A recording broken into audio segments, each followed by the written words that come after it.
Hello दोस्तों, आपका बंधु क्लासेस में स्वागत है।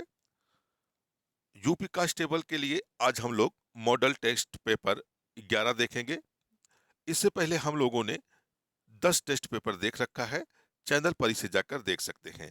तो आज हम लोग क्या देखेंगे? 11वां प्रैक्टिस सेट पेपर देखेंगे या हम मॉक टेस्ट पेपर देखेंगे। तो आज कौन सा होगा? 11वां टेस्ट मॉडल टेस्ट पेपर होगा। तो आइए पहला प्रश्न देखते हैं इसका। निम्नलिखित जिलों में से कौन सा अफीम उत्पादन के लिए जाना जाता है? तो कौन सा जिला है जो अफीम उत्पादन के लिए जाना जाता है? तो मंदसौर जिला है। मंदसौर जिला जो है अफीम उत्पादन के लिए काफी प्रसिद्ध जिला है। आइए अगला प्रश्न देखते हैं। अगला प्रश्न है, लोकसभा का पूर्व कार्यकाल का होता है, यानी लोकसभा जो है अपने शपथ समारोह से कितने वर्षों तक का कार्य करता है? तो 5 वर्षों तक का। यानी लोकसभा का अगर हम कार्यकाल की बात करें तो लोकसभा का कार्यकाल कितना होता है? 5 वर्षों का होता है। और 6 वर्षों के अगर कार्यकाल की बात करें तो यह राज्यसभा का होता है। राज्यसभा का होता है। राज्यसभा राज्यसभा जो है एक अस्थाई सदन है और इसके जो सदस्य होते हैं वह प्रत्येक 2 वर्षों के पश्चात एक तिहाई क्या करते हैं? इस्तीफा दे देते हैं। एक तरह से कहा जाए रिटायर होते हैं। और लेकिन इसके कार्यकाल की अगर बात की जाए तो इसका कार्यकाल कितने वर्ष का होता है? 6 वर्षों का होता है। और लोकसभा का कार्यकाल कितने वर्षों का होता है? तो 5 वर्षों का होता है। और लोकसभा जो है या सदन का निम्न सदन कहलाता है और यह एक अस्थाई सदन है। आइए अगला प्रश्न देखते हैं। अगला प्रश्न है, सिक्कों के 9वें गुरु थे। यानी आपसे पूछा जा रहा है कि सिक्कों के 9वें गुरु कौन थे? तो सिक्कों के जो 9वें गुरु थे वो कौन थे? गुरु तेग बहादुर। यानी गुरु तेग बहादुर जो है या सिक्कों के चौथे गुरु थे, 9वें गुरु थे। और सिक्कों की अगर बात करें तो इनके कुल 10 गुरु हुए थे। और प्रथम गुरु थे गुरु गोविंद सिंह। गुरु गुरु इनके जो प्रथम गुरु थे गुरु नानक। गुरु नानक थे। और गुरु इनके 10वें गुरु जो अंतिम गुरु थे वो कौन थे? गुरु गोविंद सिंह। गुरु गोविंद सिंह जो थे सिखों के 10वें गुरु या इनको हम कह सकते हैं अंतिम गुरु थे ये। अन, अंतिम गुरु थे। और 9वें गुरु की बात कर रहा है तो गुरु तेग बहादुर सिखों के 9वें गुरु थे। आइए अगला प्रश्न देखते हैं। अगला प्रश्न है, उमा भारती के बाद कौन मध्य प्रदेश के मुख्यमंत्री बने थे? तो उमा भारती के बाद कौन मध्य प्रदेश के मुख्यमंत्री चुने गए थे? तो बाबूलाल गौर चुने गए थे। बाबूलाल गौर जो है मध्य प्रदेश के अगले मुख्यमंत्री बने थे यानी उमा भारती के बाद। नेक्स्ट क्वेश्चन देखते हैं। अगला क्वेश्चन है, भौगोलिक रूप से भारत का सबसे छोटा राज्य है। तो भौगोलिक रूप से अगर बात करें तो भारत का सबसे जो छोटा राज्य है वह कौन सा है? गोवा है। यानी भौगोलिक रूप से सबसे छोटा राज्य भारत का कौन सा है? तो गोवा है। तो अगर हम सबसे बड़े राज्य की बात करें तो सबसे बड़ा राज्य कौन सा है? राजस्थान है। यानी राजस्थान जो है यह भारत का सबसे बड़ा राज्य है। अगर सेकंड बात करें तो एमपी जो है यह दूसरा सबसे लार्जेस्ट राज्य है। यानी एमपी दूसरा सबसे है। और उसके बाद महाराष्ट्र, यानी महाराष्ट्र जो है यह तीसरे स्थान पर है। और यूपी जो है क्षेत्रफल के हिसाब से यह चौथे स्थान पर है। तो चौथे स्थान पर है क्षेत्रफल के हिसाब से।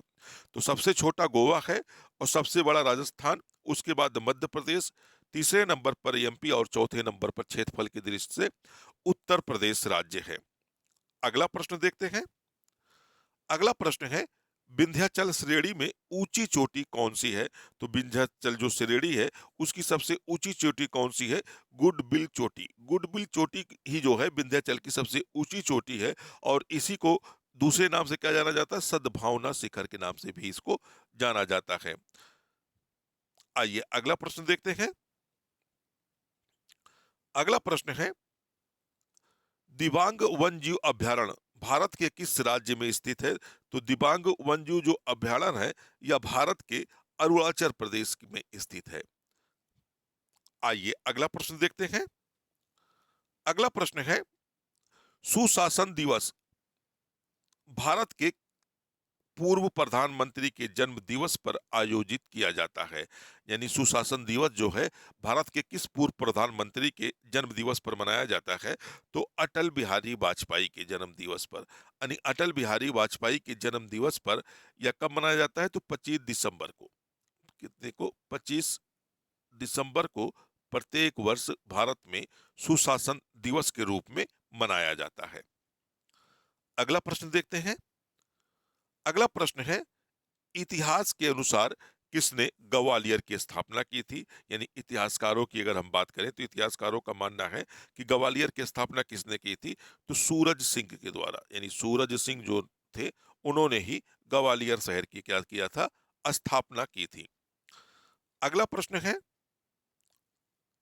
प्रधानमंत्री नरेंद्र मोदी की जीवनी मोदी एक तारे का अतुल उदय, यानी मोदी एक तारे का अतुल उदय के लेखक कौन है?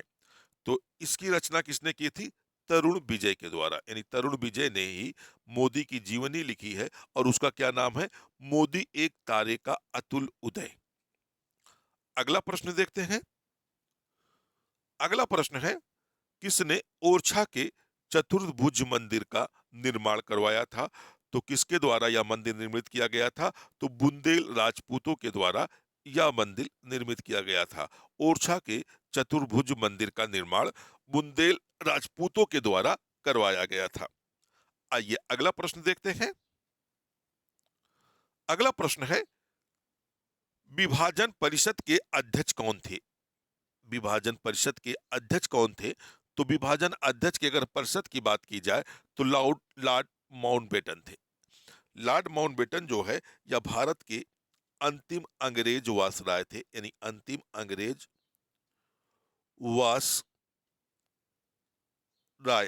वासराय थे या गवर्नर जनरल थे।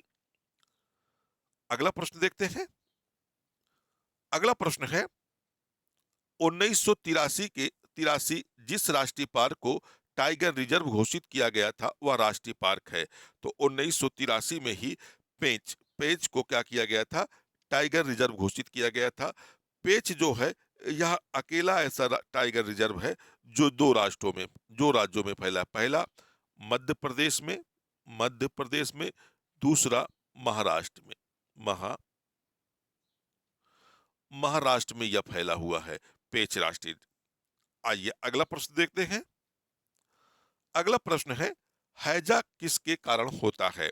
हैजा जो रोग है या किस कारण फैलता है? तो जीवाणुओं यानी बैक्टीरिया के कारण हैजा रोग फैलता है। आइए अगला प्रश्न देखते हैं। अगला प्रश्न है, भारत का राष्ट्रपति बनने योग्य व्यक्ति को इस उम्र से कम नहीं होना चाहिए। यानी अगर आपको राष्ट्रपति बनना है तो आपकी उम्र जो न्यूनतम उम्र होनी चाहिए वो कितने वर्ष होनी चाहिए? तो 35 साल की उम्र होनी चाहिए। यानी कम से कम आपकी उम्र जो है 35 साल होनी चाहिए, तभी आप भारत के राष्ट्रपति चुनाव लड़ सकते हैं या राष्ट्रपति चुने जा सकते हैं। तो आपकी कम से कम मिनिमम एज कितनी होनी चाहिए? 35 वर्ष की होनी चाहिए। तो दोस्तों अगर वीडियो अच्छा लगा हो तो वीडियो को लाइक और शेयर करिएगा। दोस्तों चैनल पर नए जुड़े हो तो चैनल को सब्सक्राइब कर लीजिएगा और बेल आइकन का बटन जरूर प्रेस कर दीजिएगा। फिर मिलते हैं नेक्स्ट वीडियो में। जब तक के लिए धन्यवाद। जय हिंद दोस्तों।